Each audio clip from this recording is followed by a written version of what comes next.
은혜 받으실 하나님의 말씀은 창세기 11장 1절부터 9절까지 말씀입니다. 한 절씩 교독하여 읽고 마지막 절은 합독하시겠습니다. 온 땅의 언어가 하나요 말이 하나였더라.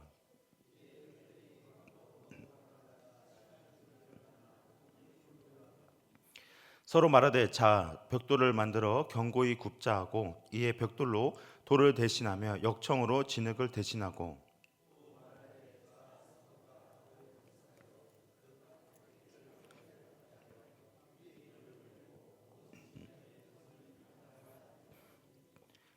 여호와께서 사람들이 건설하는 그 성읍과 탑을 보려고 내려오셨더라.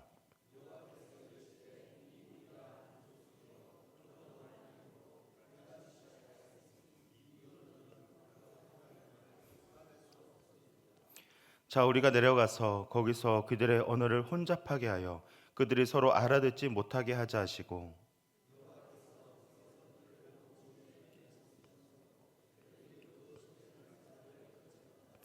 다 같이 읽겠습니다. 그러므로 그 이름을 바벨이라 하니 이는 여호와께서 거기서 온 땅의 언어를 혼잡하게 하셨음이니라. 여호와께서 거기서 그들을 온 지면에 흩으셨더라. 아멘. 우리 인간은요 끊임없는 이 안정성과 그리고 정복욕을 추구하는 그러한 습성이 있습니다. 누구나 미래에 대한 두려움이 있고요 안정을 추구하고자 합니다. 노후를 준비하는 것이 결코 잘못된 것은 아니지만 불안한 미래 때문에 또 이러한 것이 우리 가운데 있죠. 인간의 이러한 정복욕 그리고 자신만의 왕국을 건설하고 싶은 것은 이미 역사를 통해서도 증명이 되었습니다. 중국 대륙을 통일한 진시황은 불로 장생을 위해서 불로초를 찾았지만 결국 수은 중독으로 인해서 50세에 사망하였습니다. 역사상 가장 많은 땅을 차지했던 징기스칸 역시 계속해서 세계를 정복해 가면서 자신만의 왕국을 꿈꾸었습니다. 그러나 이 모든 것들은 결국 실패로 돌아가게 되어졌죠. 오늘 우리가 읽은 본문의 사건은 우리에게 무엇을 보여주고 있을까요? 결론부터 말씀드리자면 자신만의 왕국을 꿈꾼 인간들의 실패입니다.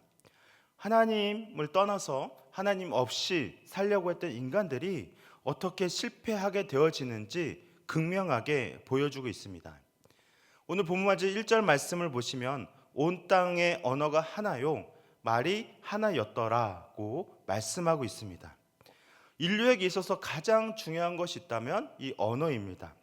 여러분 말이 통한다는 것이 얼마나 중요한지 이것은 단순히 의사소통뿐만 아니라 서로의 마음을 나누고 또 문화를 공유하는 수단이 바로 언어이죠.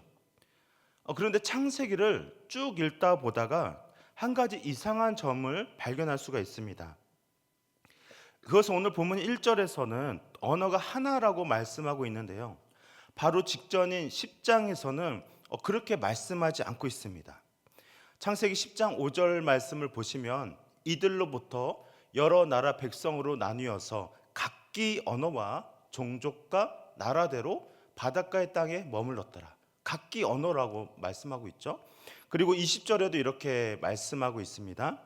이들은 함의 자손이라 각기 족속과 언어와 지방과 나라대로였더라. 그러니까 각기 족속 언어가 또 말씀하고 있죠. 또 31절입니다. 이들은 셈의 자손이니 그 족속과 언어와 지방과 나라대로였더라. 이렇게 말씀하고 있죠. 그러니까 10장에서는 이미 각 언어가 있었다라고 말씀하고 있습니다. 그런데 다시 언어가 하나라고 하니까 사실 이게 좀 혼란스럽죠.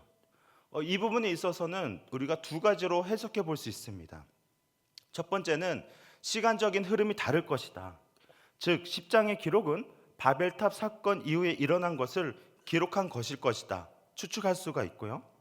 여러분도 아시겠지만 성경이 시간적 순서대로 흐름대로만 기록되어지지 않았습니다. 그렇기 때문에 10장은 바벨탑 사건 이후에 각 언어가 이렇게 달랐다라고 기록할 수 있는 것이죠. 두 번째는 각 언어가 있었지만 공용어가 있었다라고 추측할 수 있습니다. 그러니까 우리가 영어를 공용어로 쓰는 것과 같이 당시에 말이 통하는 어떤 공용어가 있었을 것이다 생각할 수가 있습니다. 사실 둘 중에 뭐가 맞는지 잘 모르겠습니다. 어쩌면 둘 다 맞을 수도 있습니다.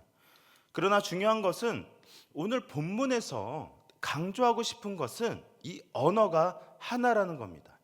그러니까 말이 하나, 서로 말이 통했다는 것이죠. 여러분, 말이 통한다는 게 무슨 의미인지 아십니까? 말이 통한다는 것은 단순한 의사소통을 넘어서는 것을 의미합니다. 아마 여러분들도 그런 경험이 있으실 것 같은데요. 우리는 한국어라는 말을 쓰는데 또 남편에게, 아내에게 또는 자녀에게 분명히 말이 통하는 한국말로 하는데 못 알아들을 때가 있지 않습니까? 이게 정말 못 알아들어서 그런 것일까요?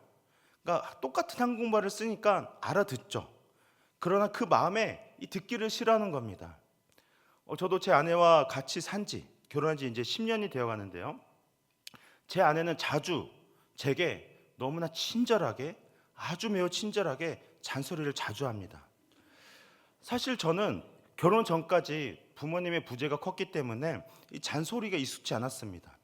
그러나 늘 제 아내는 옳은 말만 해주는 제 아내의 잔소리는 영어로 하는 것도 아니고 한국말로 하니까 제가 다 알아듣죠. 다 알아듣기는 들어도 듣기 싫은 그런 말들이 있는 겁니다. 그러면은 저는 그냥 모른 척, 못 알아듣는 척, 뭐 그렇게 하기도 하는 것이죠.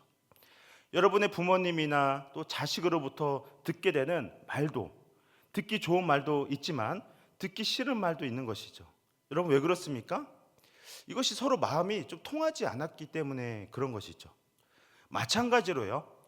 여기에서 이들의 언어가 하나라는 말은 물리적으로 말이 통했다라는 의미도 있겠지만 그것보다는 이들의 마음이 통했다라고 보는 것이 더 정확할 겁니다. 그러니까 이들은 서로 마음이 통했습니다.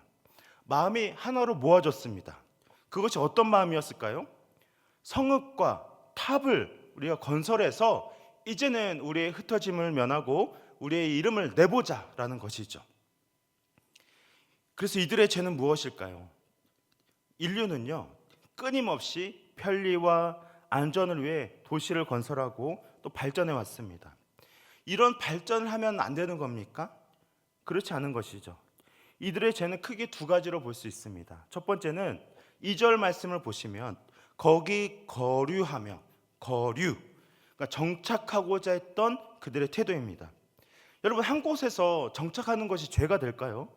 그렇다면 우리는 집을 지으면 안 되고 광야 이스라엘처럼 장막을 가지고 다니면서 우리가 나그네같이 그렇게 살아야 하는 겁니까? 결코 그렇지 않겠죠. 거류했다는 것은 이 정착을 의미하는데 우리는 말씀을 좀 더 거슬러 올라가서 하나님의 명령에 우리가 귀 기울여야 합니다. 우리가 잘 알고 있는 창세기 1장 28절에 하나님께서 이렇게 말씀하셨습니다. 우리 창세기 1장 28절 말씀을 다 같이 읽겠습니다. 시작. 하나님이 그들에게 복을 주시며 하나님이 그들에게 이르시되 생육하고 번성하여 땅에 충만하라. 땅이 어떻게 해요? 충만하라. 땅에 충만하라고 말씀하셨죠. 하나님께서 이 세상을 창조하시고 인간을 지으시면서 명령하신 것이 있습니다. 그것은 이 땅에서 생육하고 번성해서 땅에 충만하라는 겁니다. 지금 이 인류, 바벨탑을 쌓고 있는 이 인간들을 보면 생육했습니다. 그리고 번성했죠. 그러나 지금 무엇을 거스르고 있는 겁니까? 땅에 충만하려고 하지 않는 겁니다. 땅에 충만하지 않는 것, 흩어지지 않으려고 하는 것이죠. 그들이 서로 마음이 통하였던 것은 무엇이죠? 이제 우리가 홍수 사건도 겪었고 더 이상 우리는 흩어지지 말자, 우리끼리 뭉쳐서 좀 힘을 모아보자, 충만하지 않는 겁니다. 인류는요, 계속 하나님의 명령대로 땅에 퍼져나가야 했습니다. 그런데 그들은 좋은 땅을 발견하고는 그들끼리 마음을 모아서 하나님 없는 그들만의 제국을 건설하고자 했던 것이죠. 하나님의 말씀이요, 그들 가운데 없었습니다. 하나님 분명히 말씀하셨잖아요. 충만하라고. 하나님의 말씀을 무시한 거죠. 그들이 무지했던지 아니면 하나님의 말씀을 무시했던지 알 수는 없지만 하나님께서 분명히 충만하라고 말씀하셨는데도 불구하고 그들은 우리가 이곳에서 거류하자, 정착하자, 이 하나님을 거스르는 겁니다. 그들은 불안했던 것이죠. 두려웠을 겁니다. 혹시나 다른 민족들, 다른 사람들이 우리를 치료하거나 또 우리가 흩어지게 돼서 우리의 힘이 약해지면 어떡하지? 그러니까 뭉치자는 것이죠. 그들 가운데 계시는 하나님을 그들은 보지 못하고 그들의 어떤 힘과 능력으로만 스스로를 지키고자 그렇게 한 겁니다. 여러분, 그런데요, 그에 반해서 11장 31절에 보면 이 말씀이 있습니다. 데라가 그 아들 아브람과 하란의 아들인 그의 손자 롯과 그의 며느리 아브람의 아내 사레를 데리고 갈대아인의 우르를 떠나 가나안 땅으로 가고자 하더니 하란에 이르러 거기 거류하였으며 말씀하고 있죠. 갈대아 우르를 떠나 거기 거류하였다. 여러분, 우리가 읽진 않아도 여러분 잘 아시는 창세기 12장 말씀을 보시면 하나님께서 아브라함에게 떠나라는 말씀이 있습니다. 그들은 그들이 살던 곳을 떠났습니다. 안정적이고 편안할 수 있는 곳을 오직 하나님 말씀에만 의지해서 떠났다는 것이죠. 그러나 그 결과는 실패가 아니라 복을 주겠다 말씀하셨습니다. 하나님 말씀대로 그들은 복을 받게 되었죠. 여러분, 이들이 어떻게 해서 이 복을 받게 된 것입니까? 바로 이 떠난다는 것, 이 떠남에는 신뢰가 동반돼야 됩니다. 신뢰가 있어야 되는 것이죠. 어디로 가야 할지도 모르는 상황에서 식솔들을 이끌고 나그네 떠돌이처럼 생활해야 하는 것에는 큰 결심이 필요합니다. 아브라함에게는 신뢰의 믿음이 있었습니다. 나를 떠나라고 하시니가 하나님이시다. 그분이 우리 여정 가운데 함께 하실 것이기 때문에 떠날 수 있는 것입니다. 땅에 충만하라, 땅에 충만하라. 이 말씀에 순종한 것이죠. 바로 바벨탑 이 사람들과 지금 아브라함의 이것을 비교해서 보여주고 있는 겁니다. 여러분, 우리가 스스로 안정을 꾀하고자 하는 것이 무엇이 있습니까? 노후를 준비하고 미래를 준비하는 것이 믿음이 없다고 드리는 말씀이 결코 아닙니다. 우리 삶 가운데 하나님 없이 사는 삶, 아니면 하나님은 그저 내 삶 가운데 있어서 필요를 좀 채워주시고 어려울 때 도와주시고 내 삶에 좀 도움을 주실 만한 분으로만 우리가 여겨서는 안 되는 것이죠. 그분은 내 인생의 모든 것이 되셔야 합니다. 내가 이 땅에 살아가는 동안 언제나 함께 하신다는 무한한 신뢰와 믿음, 그렇기 때문에 우리는 믿음의 결단도 필요한 것이죠. 내가 떠나지 못하는 것, 내가 놓지 못하고 있는 것이 무엇인지, 내가 주님보다 더 신뢰하고 붙잡고 있는 것이 무엇인지, 왜 나는 그것에서부터 떠날 수가 없는지, 우리는요, 우리의 연약감을 아시는 성령님께 정직하게 기도해야 합니다. 주님, 제가 무엇에서부터 떠나야 할까요? 제가 자꾸 주저앉으려고 하는 것이 무엇이 있습니까? 주님께서 저희들을 이미 죄에서부터 자유롭게 해주셨는데도 불구하고 자꾸만 나를 자유롭게 하지 못하는 올가매는 것이 무엇이 있습니까? 그것에서 떠날 수 있는 용기를 우리가 갖게 해달라고, 그런 믿음이 우리 가운데 있게 해달라고 우리는 그렇게 기도해야 합니다. 두 번째 죄는 흩어짐을 면하자라는 겁니다. 4절 말씀을 보시면 또 말하되 자 성읍과 탑을 건설하여 그 탑 꼭대기를 하늘에 닿게 하여 우리 이름을 내고 온 지면에 흩어짐을 면하자 하였더니, 그들은 성읍과 탑을 건설했습니다. 도시를 건설한 것이죠. 그들은 꽤 좋은 기술을 가지게 되었습니다. 벽돌을 구울 수 있는 기술. 이전에는 돌로 어떻게 해서 건물을 지었는데 이제는 벽돌을 구워서 이전보다 더 높고 안정적인 건물, 이것뿐만 아니라 그들이 원하는 형태의 건물을 만들 수 있는 기술력이 생긴 것이죠. 더불어서 진흙이 아니라 역청으로 이 벽돌을 쌓아서 만들 수 있는 능력이 생긴 겁니다. 그러니까 그들 스스로 제국을 건설할 수 있는 능력을 자랑하는 것이죠. 본문에서 이 탑은요, 히브리어 가돌 이런 단어와 연관이 있습니다. 히브리어 가돌이라는 뜻은 크다라는 뜻입니다. 그러니까 큰 성체, 큰 것을 자랑하고 큰 것을 추구하는 겁니다. 또한 그들은 이 탑을요, 하늘을 닿게 하자, 대단한 포부를 가지고서 이 탑을 건설하기 시작합니다. 그러니까 이 탑은 크고 하늘에 닿을 듯한 그런 겁니다. 여러분, 여기서 하늘에 닿게란 표현이 있습니다. 이것은 단순히 이 탑을 높게만 쌓는 것을 의미하지만 않습니다. 예를 들자면 신명기 1장 28절에 이런 말씀이 있습니다. 우리가 어디로 가랴? 우리의 형제들이 우리를 낙심하게 하여 말하기를 그 백성은 우리보다 장대하며 그 성읍들은 크고 성곽은 어떻게 해요? 하늘에 닿았으며 우리가 또 거기서 안악자손을 보았노라 하는도다. 그 성곽은 하늘에 닿았으며, 이 말씀은요 우리가 잘 알고 있는 가나안 정탐꾼의 보고입니다. 이 정탐꾼들은 그 성읍들을 보면서 크고 그 성읍은 마치 하늘에 닿아 있다 이렇게 보고하고 있습니다. 그 성곽이 굉장히 컸겠지만 정말 하늘에 닿을 만큼 그렇게 실제로 컸을까요? 그렇지 않습니다. 비유적 표현이죠. 그러니까 이들이 만들고자 하는 성읍이 어떤 것이었냐면 그 어떤 것에도 무너지지 않는 안전한 요새. 10명의 정탐꾼들이 저 성벽을 보았을 때 그들이 느꼈을 만큼 정말 그 무너지지 않는 그런 그들만의 요새를 만들고 싶어 했던 겁니다. 그러한 바벨탑을 만들고 싶어 했던 것이죠. 그래서 이들의 죄가 무엇일까요? 하나님의 힘을 빌리지도 않고서도 우리 스스로 우리를 지킬 수 있다, 우리가 살아낼 수 있다, 스스로 교만이죠. 아마도 그런 신할 평지를 보면서 굉장히 부푼 꿈을 꿨을 겁니다.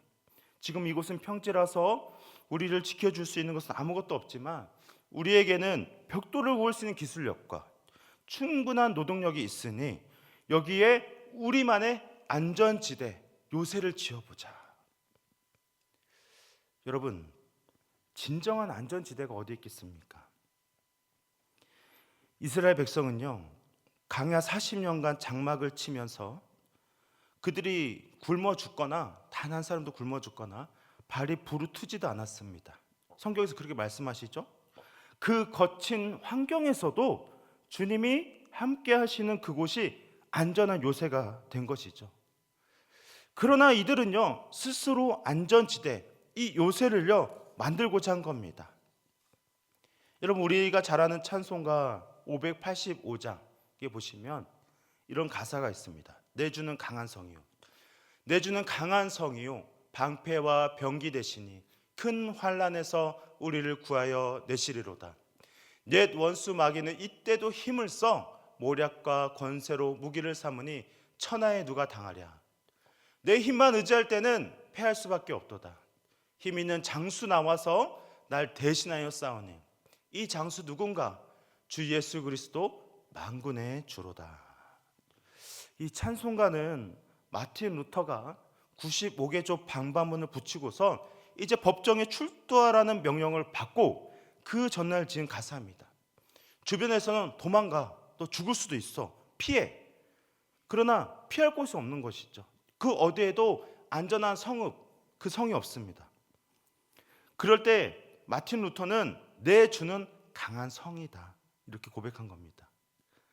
여러분의 안전지대는 어디입니까? 여러분의 요새는 어디에 있습니까?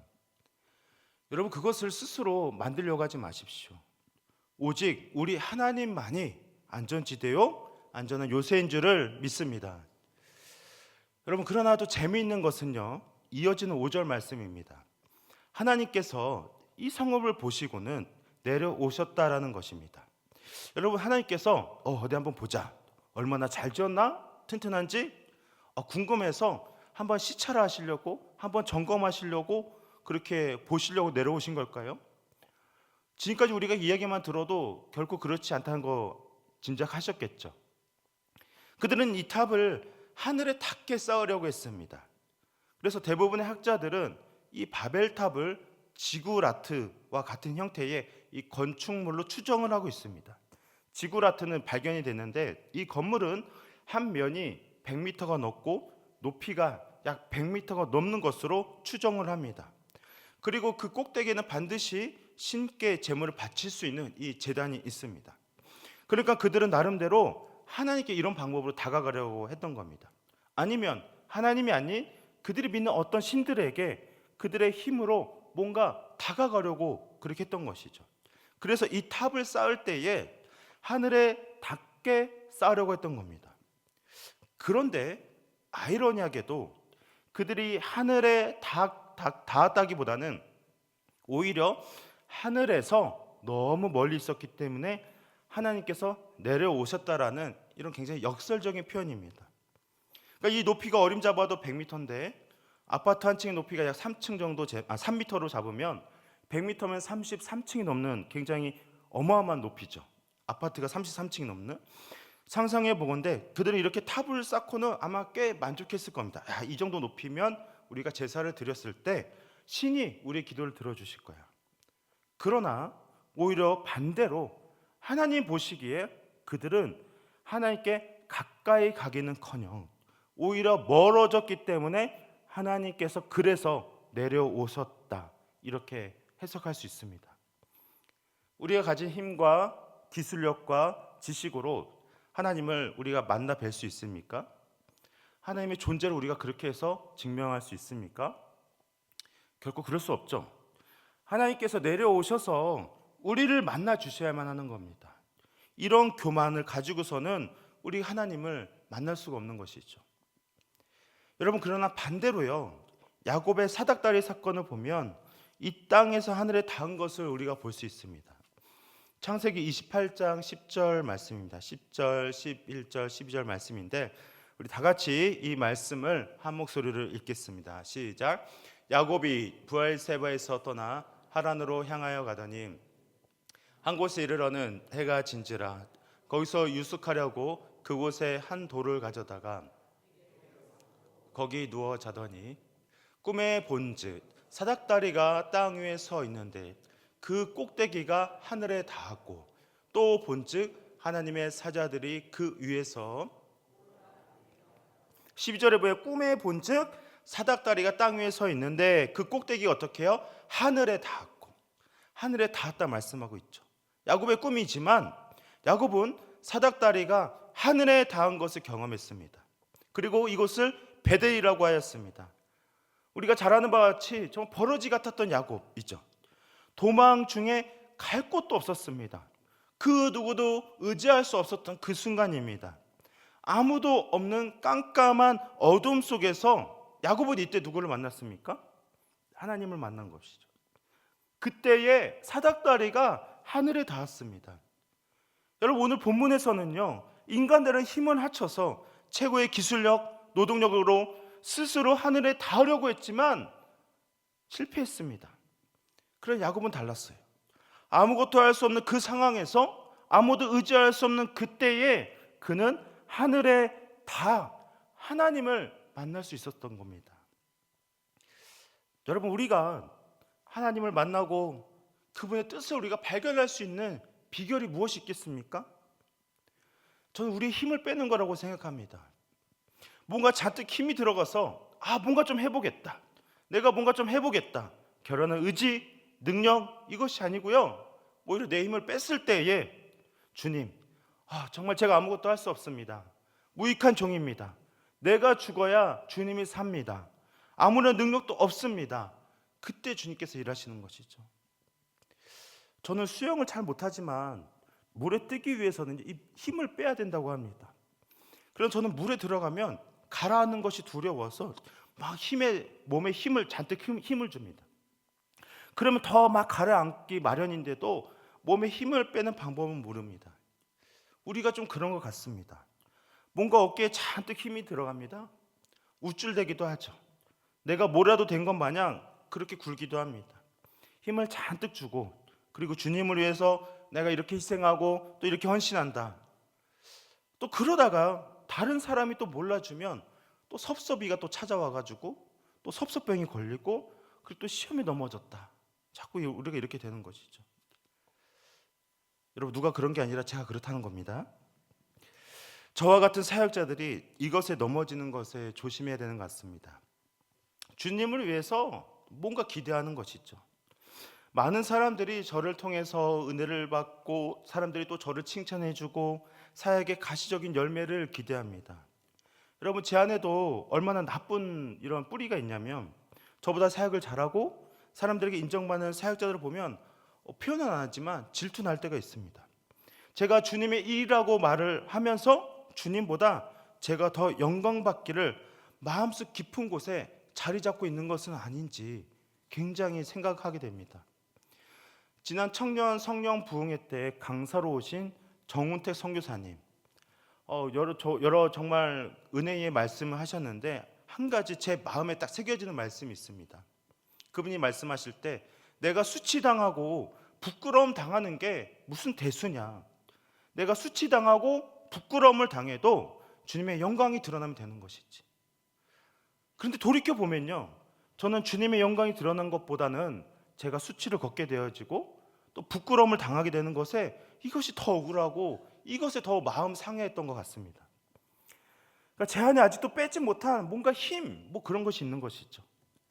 막 그런 척 아닌 척 하는 것 같아도 어깨에 잔뜩 힘을 주면서 겸손한 척 하는 건 아닌지 제 자신을 좀 돌아보게 됐습니다. 여러분, 찬양 중에 이런 찬양이 있죠. 날이 저물어 갈 때, 빈들에서 걸을 때, 그때가 하나님의 때이다. 내 힘으로 안 될 때, 빈손으로 걸을 때 내가 고백해 여호와 이래. 주가 일하시네, 주가 일하시네, 주께 아끼지 않는 자에게. 주가 일하시네, 주가 일하시네, 신뢰하며 걷는 자에게. 여러분, 하나님이 일하신 때가 언제입니까? 내 힘으로 안 될 때, 빈손으로 걸을 때, 그렇게 고백할 때라는 것이죠. 우리는 주님이 일하실 수 있도록 우리의 공간을 내어드려야 합니다. 저는 오늘 본문에서 하나님께서 내려오셨다, 하나님께서 내려오셨다, 이 구절을요, 저는 예수님께서 내려오셨다 이렇게 해석했습니다. 우리 주님께서는 겉봐, 너는 힘으로 할 수 없지? 너희가 아무리 용쓰고 노력하려고 해도 하늘에 닿을 수 없지? 나에게 닿을 수가 없어. 피조물인 인간이 어떻게 하나님께 닿을 수 있겠습니까? 그러니 하나님 자신이 스스로 이 땅에 내려오셔야만 했던 겁니다. 다른 무엇으로 대체를 할 수가 없는 것이죠. 이미 이때 이 인류, 이 바벨탑을 쌓는 이 인간들이 시도해 본 것 아닙니까? 주님이 왜 이 땅에 오셔야만 했는지를 보여주고 있는 겁니다. 그러므로 우리는 주님이 아니고서는 하늘에 닿을 수가 없는 것입니다. 그래서 예수님이 아니고서는 우리가 천국에 갈 수 없는 것이고, 예수님이 아니고서는 우리 하나님을 만나 뵐 수가 없는 것이죠. 이어지는 말씀에 하나님께서는 서로 알아듣지 못하게 언어를 혼잡하게 하셨습니다. 이제서야 그들이 도시 건설하기를 그쳤습니다. 1절에서 우리가 이미 살펴보았지만, 물리적으로 언어를 알아듣지 못하게 하신 것도 있지만 그것보다 그들의 마음이 갈라졌다는 겁니다. 여러분, 제가 네덜란드에서 2년간 훈련 받으면서 이 다문화 속에서 살아보지 않았습니까? 언어가 참 중요합니다. 저도 영어에 이 한계가 있다 보니까 더 깊은 대화를 나누고 깊은 관계로 발전되기 어려운 경험들을 했습니다. 그런데 언어보다 중요한 것이 바로 마음이었습니다. 주일이 되면 이제 현지 교회를 나갔는데요, 그 현지 교회가 다 네덜란드 사람들이죠. 예배도 네덜란드로 진행이 되고 통역해 주시는 분이 영어로 통역을 해주긴 하지만 한계가 있었습니다. 또 예배를 마치면 우리는 밥을 먹지만 거기는 커피, 차, 쿠키를 마시면서 서로 교제하는 시간이 있습니다. 물론 네덜란드 사람들 중에는 영어를 잘하시는 분들도 계셨지만 그렇지 못한 분도 계셨습니다. 또 영어를 잘하는 분이 계셔도 그분이 제게 다가와서 막 영어로 말을 거는 것이 또 큰 부담이 되기도 했습니다. 그런데 이 커피 브레이크 이 시간에 한 중년의 남자분이 늘 제 옆에 서 계셔 주셨습니다. 그럼 여러분 아실지 모르겠는데 수리남이라는 나라가 있는데, 이 수리남에서 네덜란드로 이민 오신 분이고요. 네덜란드는 굉장히 잘하시지만 이 영어는 그분도 서투셨습니다. 그러니까 서로 잘 안 되는 영어로 막 대화하고 또 안 되면 번역기로 또 주고받고. 그런데 그분의 마음이 이상하게 느껴지는 겁니다. 많은 대화를 나눈 것도 아니지만 제가 그냥 우두커니 막 서 있으니까 이분이 그냥 제 옆에 그냥 같이 있어주는 겁니다. 아마도 제가 혼자 있는 게 좀 불쌍해 보였는지 그 마음이 저는 굉장히 고마웠습니다. 여러분 그런 거 아니겠습니까? 단기 선교를 가서 짧은 시간이지만 현지인들과 마음이 통할 때가 있습니다. 그들과 우리가 어떻게 깊은 대화를 나눌 수 있겠습니까? 여기서 인사 몇 마디 배워간 수준이지 깊은 대화는 불가능하죠. 그러나 예배 또 교제를 통해서 서로 마음을 느끼고 또 감동받을 때가 있습니다. 그래서요, 사실 자세히 생각해 보면 이 언어, 말만 달라졌다고 해서 그래서 이들이 흩어진 것이 아닙니다. 언어는 어떻게든 극복할 수 있었을 겁니다. 그들 안에 다시 도시를 건설하고자 하는 어떤 간절한 염원이 있다고 한다면 혹시 언어가 달라도 손짓, 발짓을 하든지 아니면 시간이 걸려도 언어를 연구해서 또 통일을 하든지 어떤 그런 방법이 분명히 있었을 겁니다. 그러나 언어가 아니라 마음이 틀어졌습니다. 마음이. 하나님께서 그들의 마음을요 흐트러 버리신 것이죠. 이 바벨탑 쌓는 것 그 자체가 문제라고 했다라고 한다면 그것만 하나님께서 무너뜨리시면 됐습니다. 그러나 하나님께서 더 근본적으로 그들의 마음을 흩으신 겁니다. 그래서 바벨이라는 뜻도요 이 혼잡하다의 히브리어 발랄에서 온 단어입니다. 하나님께서 이것을 혼잡하게 만드신 것이죠. 여러분 제가 좀 복잡하게 설명드리는 이유가 있습니다. 왜냐하면 첫 번째 아담으로 시작된 이 바벨탑 사건은요 서로의 마음이 틀어져서 흩어짐으로 끝이 났지만요 예수님 오신 이후에 일어난 오순절 성령 강림 사건은 이 바벨탑 사건과 비슷해 보이지만 그러나 그들의 마음이 하나가 되어졌다는 것을 극명하게 대조해서 보여주고 있습니다. 사도행전 2장 1절 말씀입니다. 사도행전 2장 1절에 오순절 날이 이미 이름에 그들이 다 같이 한 곳에 모였더니 호련히 하늘로부터 급하고 강한 바람 같은 소리가 있어 그들이 앉은 온 집에 가득하며 마치 불의 혀처럼 갈라지는 것들이 그들에게 보여 각 사람 위에 하나씩 임하여 있더니 그들이 다 성령의 충만함을 받고 성령이 말하게 하심을 따라 다른 언어들로 말하기를 시작하니라. 다른 언어들로 말하기를 시작했습니다. 오순절날 임한 성령님은 제자들에게 난고 방언 각 다른 나라 언어로 말하도록 하셨습니다. 그들은 모여서 기도했죠. 성령님이 임하시기 전까지 그들은 흩어지지 않았습니다. 주님의 재림을 기다리며 기도했습니다.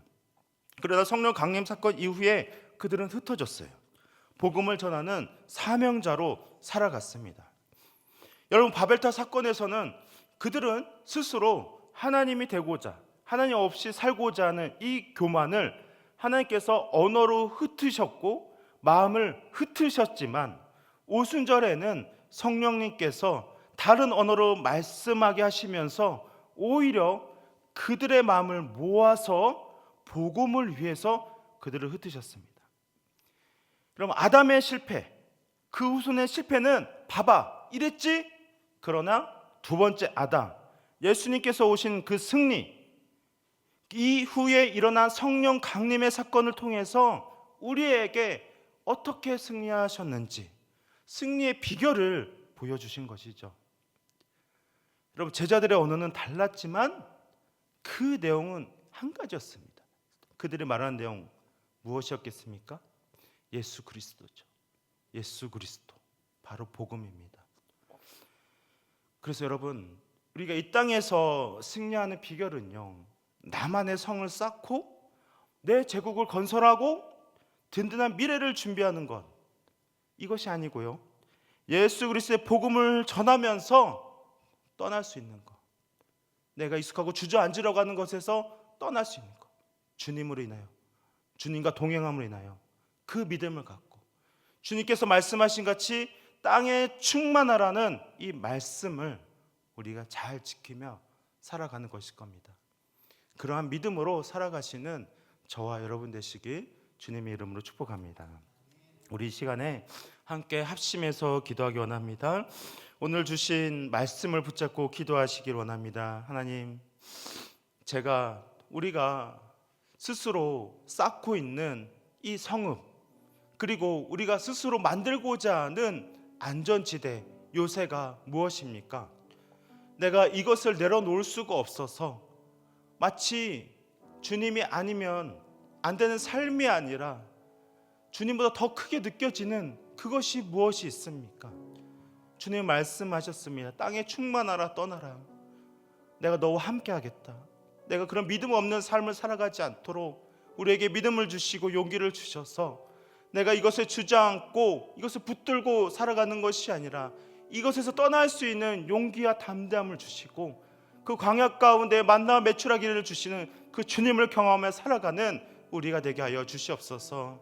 우리의 언어 우리 생각이 달라도 예수 그리스도를 전파하며 살아가는 복음의 빚진 사명을 살아가는 우리 모두가 될 수 있도록 우리에게 사명을 주시고 은혜를 주시옵소서.